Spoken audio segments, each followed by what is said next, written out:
What's up, everybody? This week, we're starting from the beginning. For all of you that were a little confused last week, maybe you found the satanic message, maybe you didn't. If you did, you know, there's a special prize for you here. If not... Yeah, just follow the directions to the warehouse and we'll set you up. But yes, it is the second Wednesday of the month. And we've got a bunch of comics for you. Yeah, actually, weirdly enough. You'd think maybe we'd run out of comics one day, but no. No, we got you. Certainly not.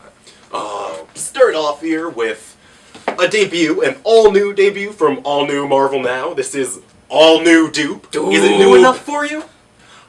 This is written by, actually, Doop co-creator Peter Milligan, drawn by Mr. David LaFuente, who did an amazing Doop and Iron Fist story in A+X not too long ago, and colored by Laura Allred, who, you know, worked on the original. I don't know if she's actually credited as being a co-creator, but it counts. It does. It counts. It totally counts. This is accounting what exactly the most powerful member of the X-Men, yes, that's Doop, was up to during the Battle of the Atom. It looks to be tons of fun. David LaFuente is drawing better than he has pretty much ever. It's amazing. I don't know how to sell this to you other than it has Doop. And everybody has robot fingers. Doop should sell everything. Yeah. And he tries to propose to Kitty Pryde, and it goes pretty much how you'd think it was. He even goes down on one knee, and he doesn't even have knees. He doesn't even have legs. New from Image Comics this week, from Glory writer Joe Keating and newcomer Lila DeLuca. Did I get that right? I did, Lila DeLuca. Becomes Shudder, which is, the tagline is Indiana Jones for the 21st century. The idea is that this girl, Kate, whose father is an explorer, has gone, and she has inherited the kind of explorer gene and the legacy. The legacy runs through their entire family for adventure. Yes, and it kind of starts out with some nice, poignant father-daughter stuff, and then boom, you got like weird 21st or 22nd century New York. Subways and Minotaurs. Yeah, space Minotaurs people. with monocles. Definitely got a Feral Dalrymple vibe going on here as far as the juxtaposition. But some great colors by Owen Gienny, who did Debris, which was really cool. There are 4 covers. Brandon Graham, this amazing one by Emma Rios, which is absolutely gorgeous. There's a sweet Dustin Weaver cover. Lots of Kraken stuff going on. Yes. But yeah, New Image #1 already sold out, Give Joe Keating money. Speaking of giving Joe Keating money, Marvel is in that business at the moment. Yeah. This is the second of his What If Age of Ultron miniseries. This one being, I think it's What If Iron Man was never around. That's what I assume, because the normal cover has Iron Man. The first one had Wasp. Yeah, there you go. But this is drawn by one of our favorite artists, Ramon Villalobos. It's really, really, really amazing to see him doing sequentials. He's responsible for countless amazing redesigns online. This is sort of featuring the Ersatz Fantastic Four from the 90s, Spider-Man, Ghost Rider, Hulk, and Wolverine. And they're on a ship fighting ninjas or something. Yeah, and it's Wolverine's ship, and he's got a little captain hat. Yeah, it's really, really cool. I'm digging where this is going. And look at that, the James Stocco cover. Like, more Iron Men than I think have ever been on a cover. No, absolutely. And he also did the Rogue Trooper cover that came out this week with giant parasite things that Rogue Trooper shoots at because he's Rogue Trooper. What else would he shoot at? Why don't we go ahead and throw it to our Professor of Marvel here? Even though we are kind of taking over the Marvel side of the business today. Well, there's some actual Marvel books we want to talk about. Yeah, I thought we'd give him a break. Yeah, so off the wheel there. Hey guys, you may call me the Professor of Marvel, but I have big love for DC this week. Batman Eternal, the brand new weekly series. It is a story so big, so huge, it takes an entire team led by Scott Snyder writing it. It's a whole year. As I learned from all the writers at Emerald City Comic Con, pretty much every corner of Gotham City, almost every character in the Batman universe is going to be in this. It starts off, it tells you how it's going to end, and it's pretty dark and gruesome and status quo changing from Gotham City. And then it goes back from there. If you love Jim Gordon, you're going to love this. There's Professor Pig is one of the first villains in here. It's crazy. It's spectacular art. It's going to be many story threads leading up to the big one. Really exciting. Batman Eternal, brand new weekly, starts this week. Get it and check it out. I am so happy. I don't care what people say about people coming back from the dead. Nightcrawler is back. He is the heart and soul of the X-Men. He's the fuzzy elf. You know, for years before he got killed off in Second Coming, he got kind of morbid and down, and it was like Nightcrawler the priest. Well, legendary Chris Claremont is back on writing this. Todd Knock is the artist, and this is more of the swashbuckling ladies' man adventurer. So Nightcrawler, he's back from the supernatural beyond wherever the hell he was at, heaven or hell, and he's going on a road trip adventure. And he's, you know, things are really different since Nightcrawler has died and passed away. So it's coming to terms with the X-Men universe now, and all new adventures by Chris Claremont. Nightcrawler #1 out this week.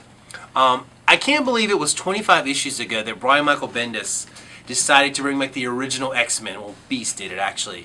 And it was having this blast from the past really kind of reinvigorated the X-Men franchise and brought in kind of what I think is a new golden age. This is X-Men, all new X-Men 25 issues in.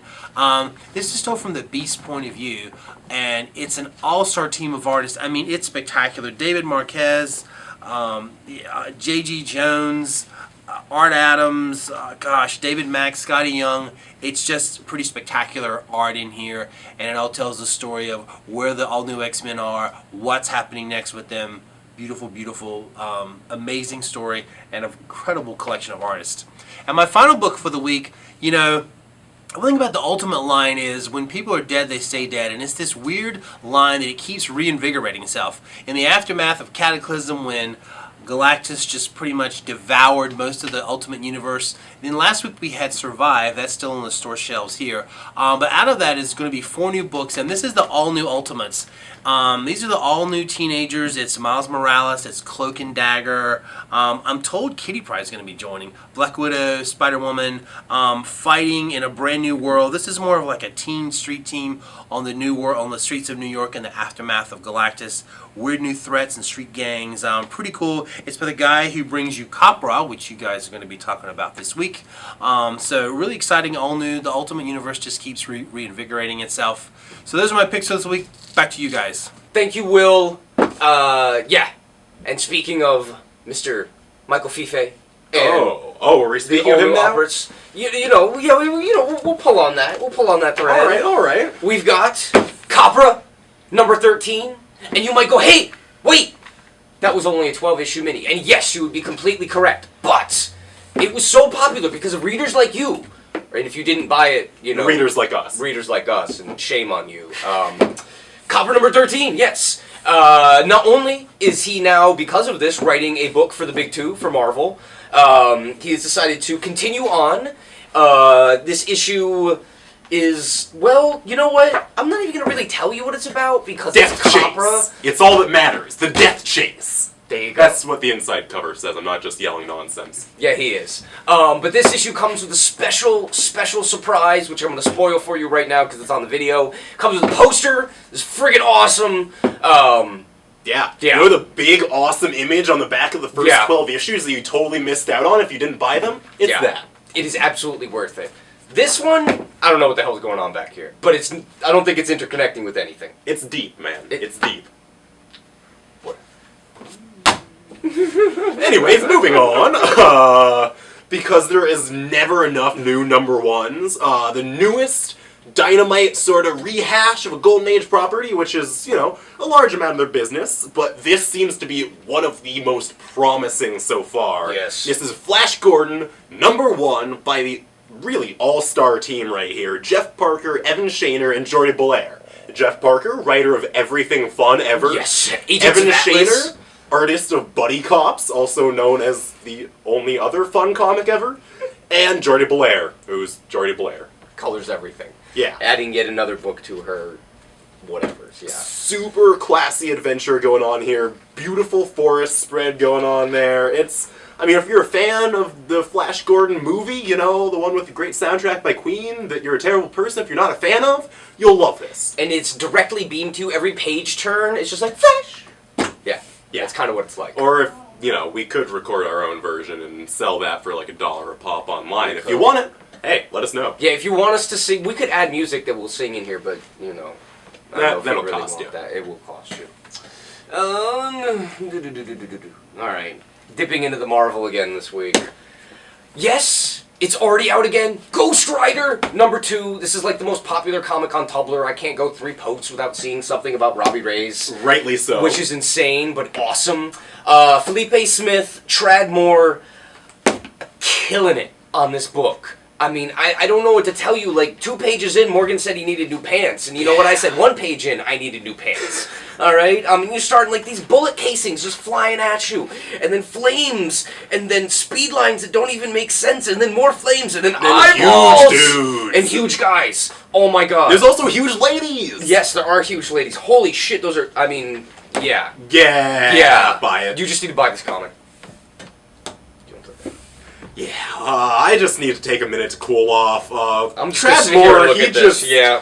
Whew, yeah. Anna, why don't you just save our butts here? Yeah. Hello to this not so fabulously spring day anymore. I thought it was gonna be nice, so I stopped wearing black, and then it got gray and rainy, and so that teaches me that I should wear black every single day for the rest of my life.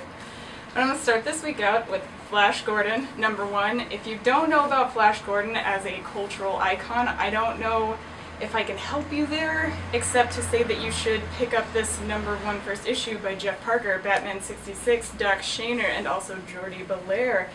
It's, what's that thing he's in? Space. Oh yeah, it's Flash Gordon in space. It's pretty awesome. It reminisces a lot of the cool gold key stuff from the 70s, but not like they're trying to redo it. I like it. It's awesome. We also got a new Dash Shaw one-shot out from Fantagraphics. That's a lot of H's. I've read a lot of Dash Shaw in my time, and this is probably my favorite. It's about cosplay culture, teens, trying to make their own way on the internet in the age of Tumblr and YouTube, like you're watching me on right now. But what I like about Dash Shaw is he doesn't just talk about kids from a decade removed. He actually writes like he's these teens that he's talking about. So it's really in depth, but not as like pandery. I think you could go there. One of my favorite things I'm excited about this week is Lumberjanes from Noelle Stevens and Grace Ellis. Also art by Brooke Allen. There's a lot of people working on this book, so I kind of forget the names. But if you like Adventure Time, if you like friendship, if you like monsters, you'll like this book. Girls at Camp, Lumberjanes, they have a lot of adventuring to do. They have a lot to learn about themselves and each other as they recite their Lumberjanes friendship creed. It's good. What else can I say about monsters and girls trying to find themselves? I know I didn't find myself when I was at camp. I was awkward. But don't tell anyone that. One of my favorite trades out this week for all you trade waiters is East of West. I won't lie, I don't buy this every single time it comes out because it's so aesthetically dense that sometimes my head wants to explode in between issues and I have to reread them 3 times before the next issue comes up. So if you do trade wait on this one, please pick up Volume 2.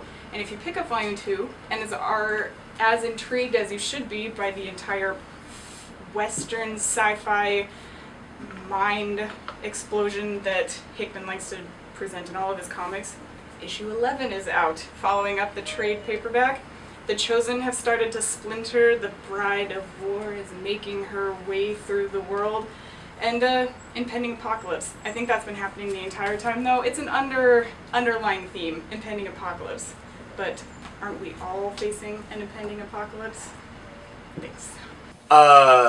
Yeah, apocalypse. That got really dark. Yeah, I don't really Maybe know you how need to to bust out your umbrella for that part. You know, it's what the weather does to us here. But you know what? We have fun comics to brighten up your day. Yeah, Yay! totally. Yeah.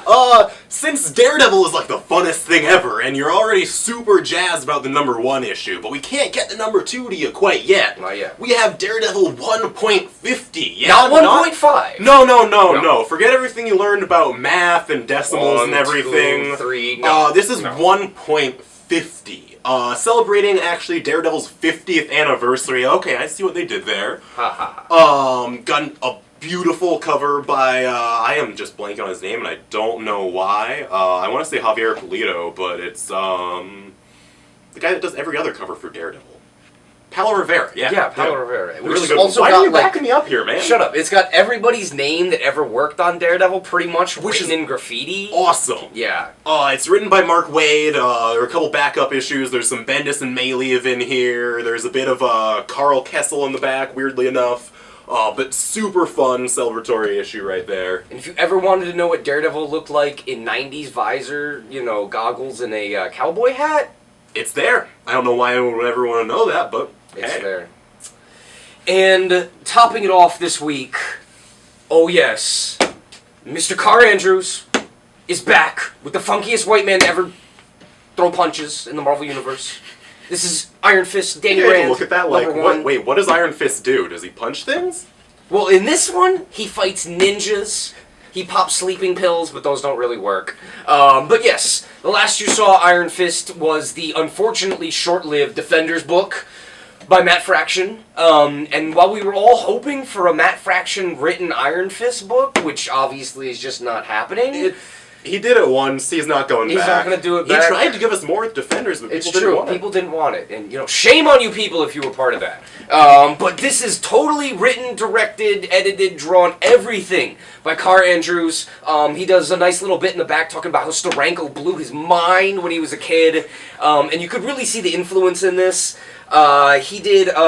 This is kind of in the vein, or at least in the visual style of Spider-Man: Dark Reign, which he did like 5, 6, 7 A while ago, which was like Dark Knight Returns but Spider-Man. Yeah, one of the coolest, most misrepresented comics I've ever read. Seriously. But never has there been this many ninjas on the page of a Marvel comic since Lionel Yu was drawing New Avengers. I was gonna say since the last time Iron Fist had his own comic, but yeah, that works too. Yeah, that works too. But yes, oh my god, this is gonna be so badass. This is a mini-series, and, It's not a miniseries, it's not I thought it was a mini-series. No. Really? Yeah. Are you sure? Yeah, man. Oh, awesome. Even Well, better. until it gets canceled. Well, yeah, whatever. Alright. But yes, Iron Fist. And with that, we are gonna wrap up, give you a cover of the week here, which, surprise, surprise, is from another Marvel comic. I don't know what's going on. Other than that we're getting paid by the book by Marvel. It's that Disney boy. money, man. You cannot say no to the Disney money. You don't say no to the mouse. Not at all. You know what this is? That's Raphael Grompa. Doing the all-new, all-different X-Men. Oh, yeah. I mean, if only the issue was all Raphael Grompa, we would have just bought like 500 copies of this, put it all over the shelves, and you wouldn't have been able to buy anything else. Granted, there is a totally all-star team of artists There working is. on it, like Bruce Timm doing his first, I would say sequential work, but it's a few pinups. I was going to say, it's double pinup. But yeah, our Professor of Marvel broke you down on that. But yeah, Raphael Grompa, All New X-Men 25, cover of the week for sure. And tonight, also, we were having our Wednesday discussion group, discussions from the long table.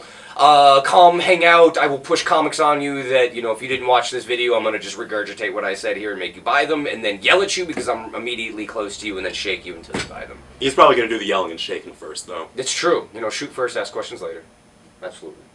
Well, cool. Thank you, guys, and I hope this video didn't hurt your head too much this week, like last week. So, actually, I'm not sorry. Bye. Thanks, everybody. I said me.